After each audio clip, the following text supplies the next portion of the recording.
We have not been able to send any food or any convoys into the camp since the current round of fighting started. And of course that means that there is no food, there is no water, there's very little medicine. The situation in the camp is beyond inhumane. People are holed up in their houses, there's fighting going on in the streets, there are reports of aerial bombardment. This has to stop and civilians must be evacuated.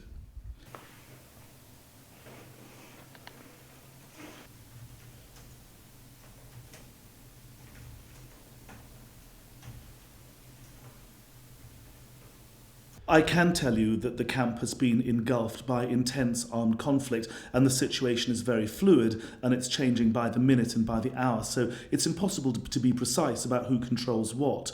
The fact is that 18,000 people, including 3,500 children, are at risk of death, of being maimed and of serious injury.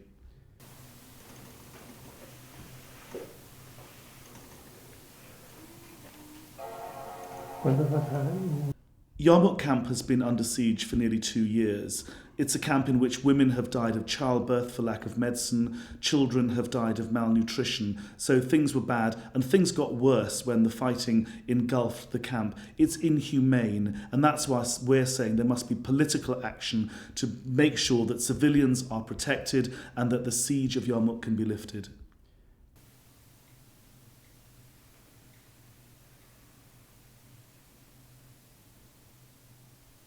It is very depressing that there is no political horizon right now, and as a humanitarian agency and from a humanitarian perspective, the time for humanitarian action alone has long passed. We need a political framework which will give some kind of meaning and substance to this humanitarian work, so we need political action and we need it urgently.